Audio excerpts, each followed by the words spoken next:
Saya sekarang sering kampanye sedekah karena misalnya sering saya itu didatangi orang kaya, sudah dapat gratisan brutu itu berembang. Nah ini kita sudah pakai buminya Allah itu gratis, pakai airnya ya gratis, pakai oksigen ya gratis, kok masih brutu, itu sudah jadi hamba yang nggak benar.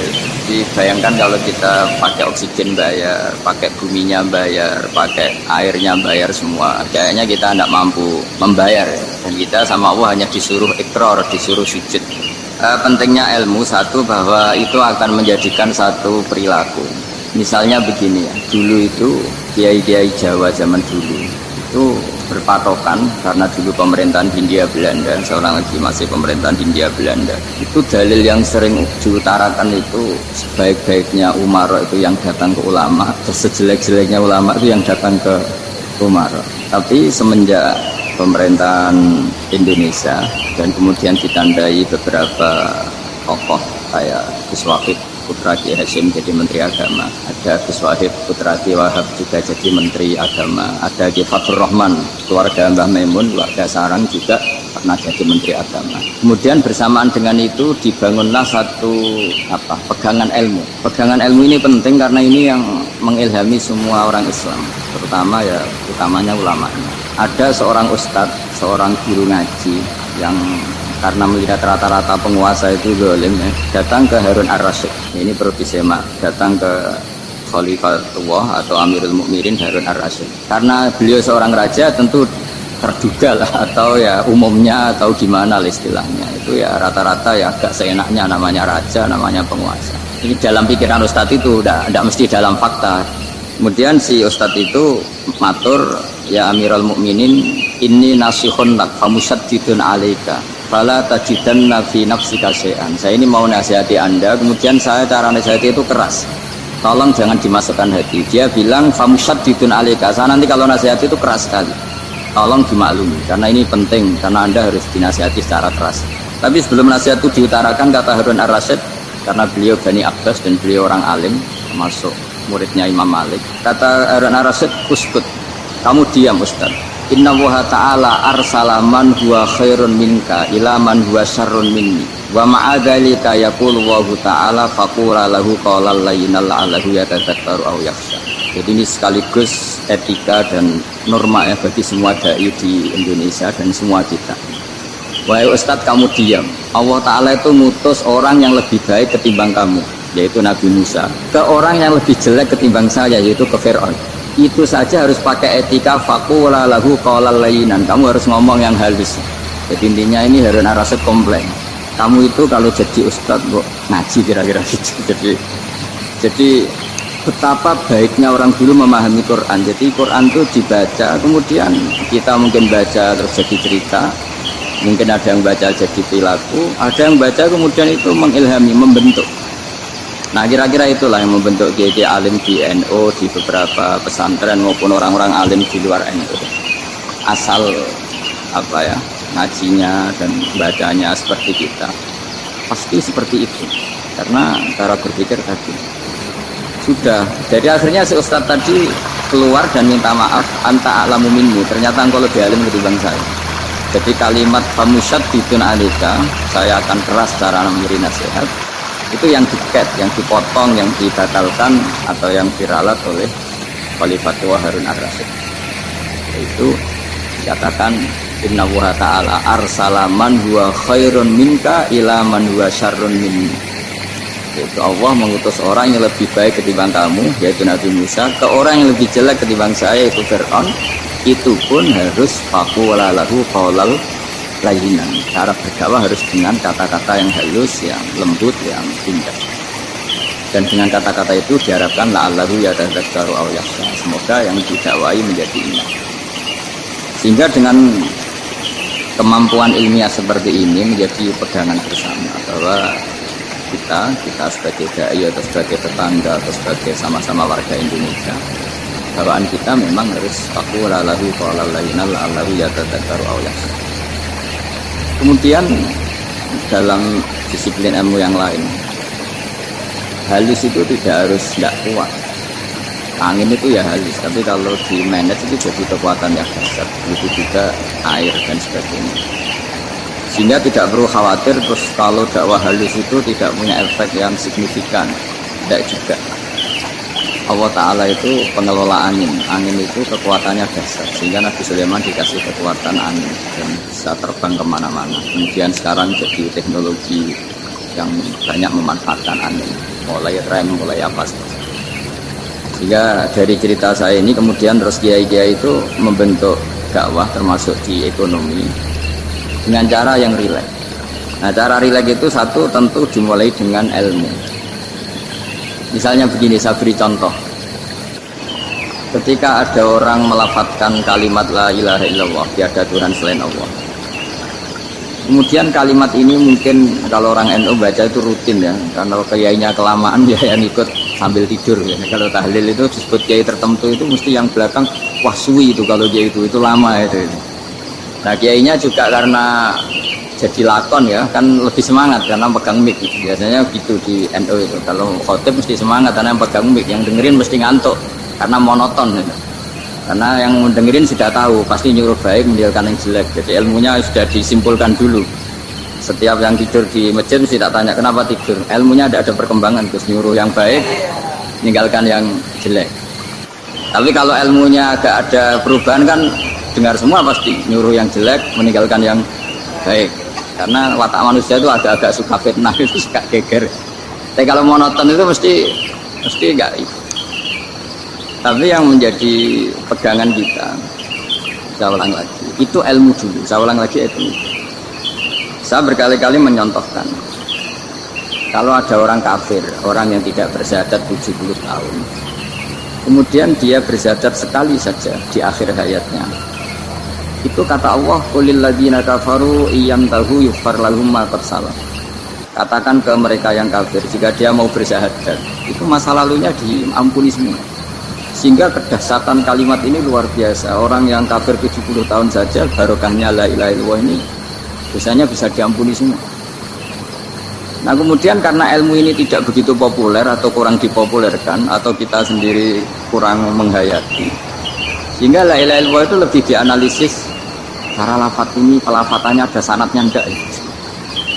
Terus cara melafatkan bareng-bareng seperti itu ada tumpengan ini bid'ah enggak ya? Jadi pertanyaannya sudah tidak tentang keramatnya atau sakralnya atau fadilahnya la ilaha illallah, tapi sudah macam-macam. Jadi dan cara seperti ini ada hadisnya enggak, legal enggak, terus ada sanadnya enggak. Jadi saya mohon semohon-mohonnya untuk teman-teman yang di Al-Iman itu harus ngaji. Ngaji itu nanti kamu tahu cara mandang sebuah ibadah atau perilaku atau apa saja lah tahu.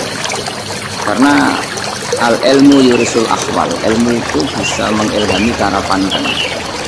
Dulu yaitu saya ulang lagi, ketika zaman Hindia Belanda, karena pemerintahnya Hindia Belanda itu ulama-ulama keras sekali, sejelek-jeleknya ulama itu yang datang ke Umarok.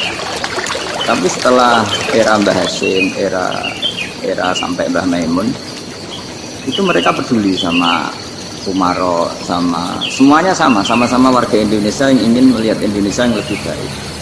Hingga banyak ya kakak saya sendiri pernah wakil bupati, terus putra Mbah Maimun wakil gubernur. Ini teman saya Kiai Hafid jadi bupati.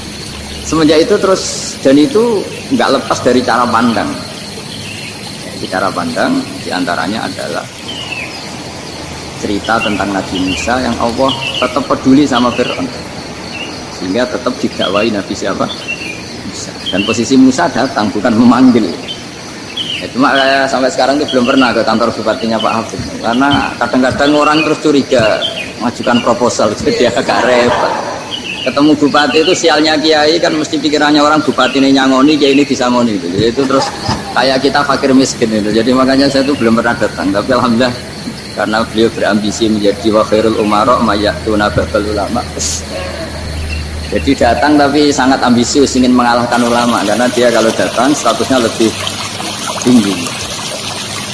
Ya tidak apa-apa, ini tawaduk tapi niatnya agak begitu tawaduk.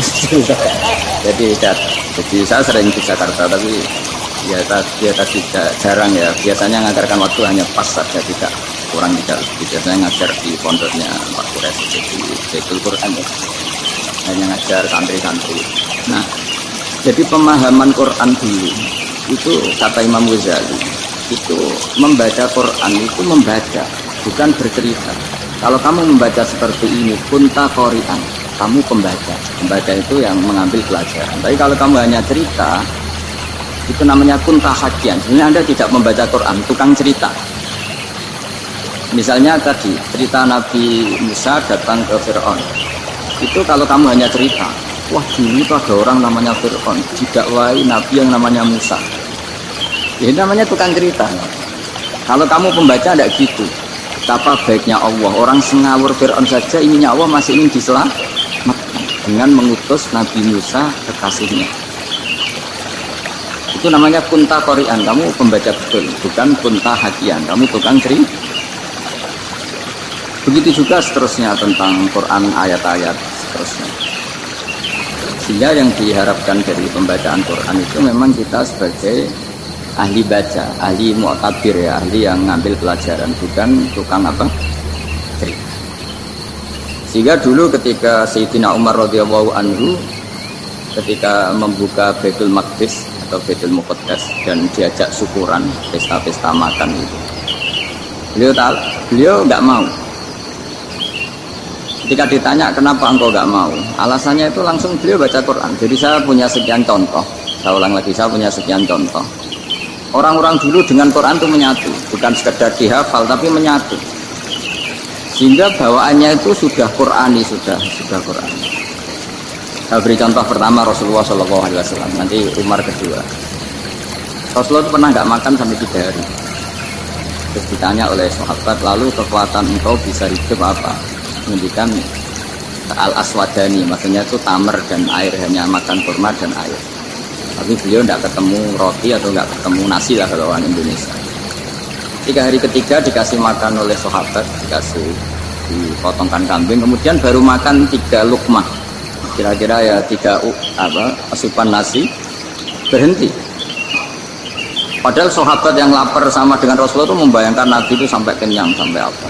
Tapi ketika ditanya, seperti ini pun nanti ada hisabnya. Walatus alunna yauma idzin anin naim. Jadi acara makan-makan gini itu nanti ada hisabnya. Nabi nangis. Hanya sahabat nggak jadi terusin makan. Jadi ketakutan orang dulu sama ketika Sayyidina Umar dijak pesta ketika memenangkan Baitul Maqdis itu.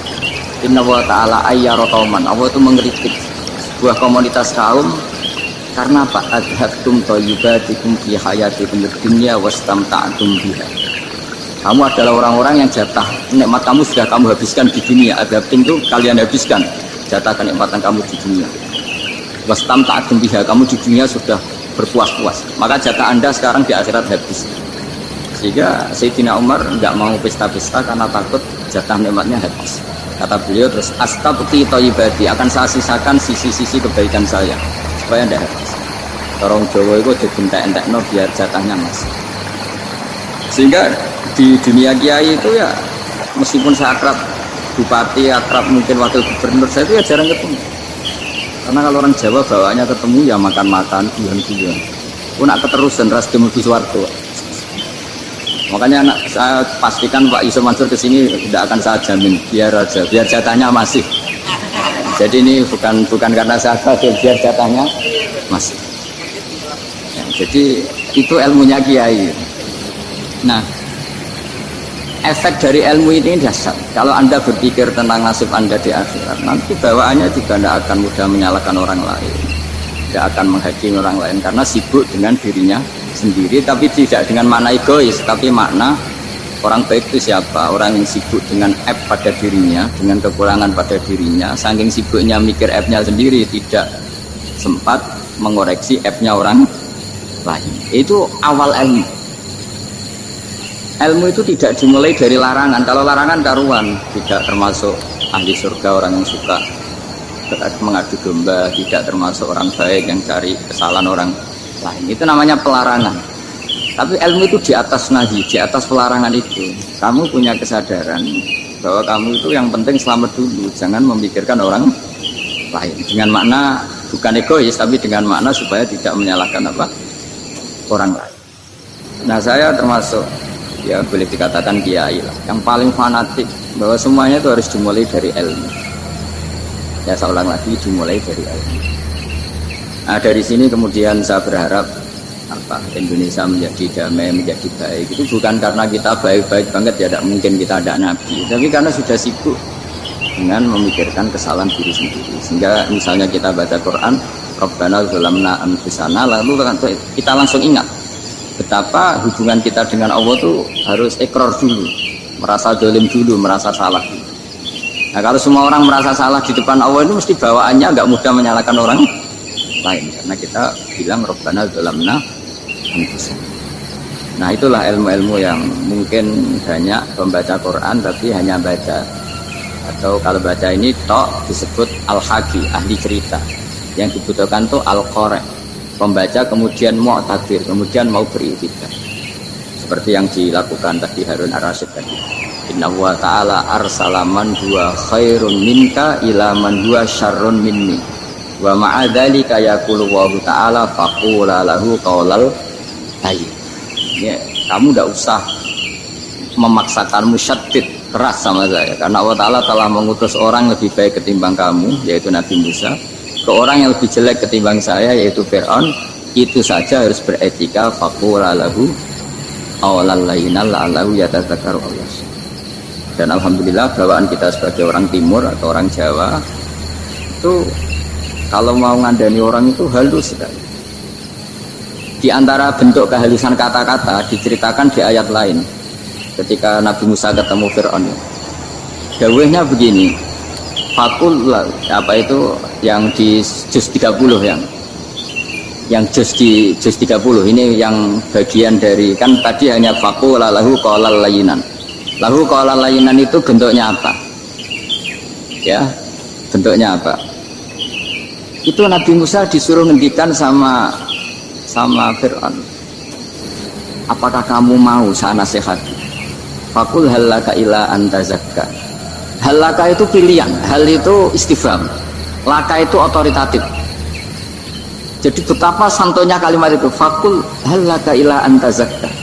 Jadi kalau dimaknani model Pak Hafid, model saya ngaji di sarang itu, halaka onoto iku kedue sira, berhak bagi kamu, berhak bagi anda, apakah anda berhak loh mendapat nasihat supaya anda jadi orang yang lebih baik. Halaka ila anta zakka. Jadi tidak kalimat perintah, tapi kalimat pilihan. Apa engkau mau saya beri nasihat? Wah dia ila rabbika fatakhsha.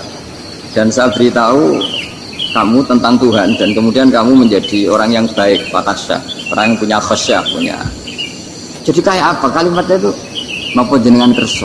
Itu kalau orang Jogja, orang-orang daerah-daerah yang pernah nyuguhi tamu itu kan, ayo makan-makan, itu kan kayak tamunya itu kelaparan. Masa Pak Yusuf Mansur kelaparan? Tidak mungkin kan. Masa Ustaz terkenal kelaparan kan tidak mungkin. Monggo, napa jenengan ngersakno? Karena bisa saja tamunya itu tidak kersa, mungkin karena darah tinggi, mungkin karena takut dianggap fakir miskin, macam-macam kan orang enggak. Itu kalimatnya itu halaka ila anta zakka. Kayak apa indahnya dakwah. Halaka ila anta zakka. Itu ada kata laka itu ya terserah jenengan mau enggak. Wa ahdiyaka ila rabbika fatakhsha. Nah, itu yang disebut membaca.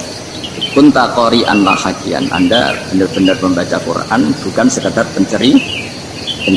Nah, kemudian ini yang terakhir saya juga baru, sebenarnya saya itu nggak pernah bilang sanggup itu, tapi Pak Ustadz Zakaria itu GR terus sampai tadi pagi itu saya belum tahu kalau ada acara ini. Ya karena saya kiai, jadi kalau kiai itu kan ingatnya sama Allah saja, kalau sama manusia tuh rontok-rontok lali gitu. Itu bukan memaksa, ya memang lupa.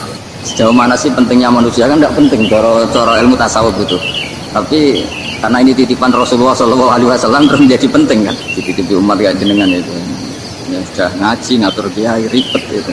Kiai ini biasa ngaji kan, kiainya yang ngatur, santri ini enggak. Pak Yai ngaji tanggal ini jam ini, bukan mengabaikan semua aktivitas kiai. Padahal jam ini mungkin saya punya jam, mungkin jalan-jalan atau ngaji atau mutolaah atau munajat. Gara-gara Pak Zakaria ini Mas Tamam ini yang provokasi. Harus ngaji di jam ini, tema ini. Saya itu kalau ngaji ditentukan tema itu, ini memang saya agak keras di bab ini. Itu kayak ibarat gini loh. Saya ini dokter, kemudian ada orang yang sakitnya itu jantung, terus bilang ke saya, Pak dokter sembuhkan pukul saya. Wong penyakit ekstrimnya itu jantung, kok punya disembuhkan apa? Pukul. kan nggak penting, sembuh tidak sembuh pukul itu kan nggak penting, jerawat itu. Kiai itu tahu kesalahan paling fatal manusia itu akidah. Jadi kadang-kadang mintanya ilmu yang tidak akidah, yang nggak penting. Jadi kadang-kadang kiai itu ya digurui betul kalau di Indonesia. Misalnya ini tidak nyindir loh, memang marah betul ya, kalau di bab-bab seperti ini. Tapi ini biar jadi ilmu masif, ilmu yang general. Saya ulang lagi ya, Anda jadi dokter, tahu pasien Anda ini penyakit jantung kronis atau sudah fatal lah. Terus orang itu bilang, Pak Yai, itu Pak dokter, tolong obati kulit saya supaya tidak jerawatan. Kamu bilang ini orang aneh enggak? Aneh kan? Nah, kiai juga gitu. Saya sering itu ada orang mau haji gitu, terus doain saya jadi haji mabrur. Pernah belajar haji Pak? Dereng. Mungkin enggak, orang belum belajar nyupir, terus kemudian minta didoain, terus saya mau nyupir, doain selamat. Nyupir aja nggak bisa kok minta doa selamat. Harusnya urutannya kan belajar dulu baru minta doa. Tapi kali ini aliman bener, ngajaknya akidah dulu, ahli sunnah. Nah itu bener, karena akidah itu hal yang prinsip, memang harus. Kalau kebetulan nggak bener, taruh visi betul. Untungnya kalau temanya bener. Jadi saya mohon ke seluruh orang-orang yang mau ngaji ke kiai itu, tema itu biar yang milih kiai supaya tahu prioritas yang harus dibenahin. Jangan tema yang kita yang milih, jangan-jangan tema yang kita pilih itu tidak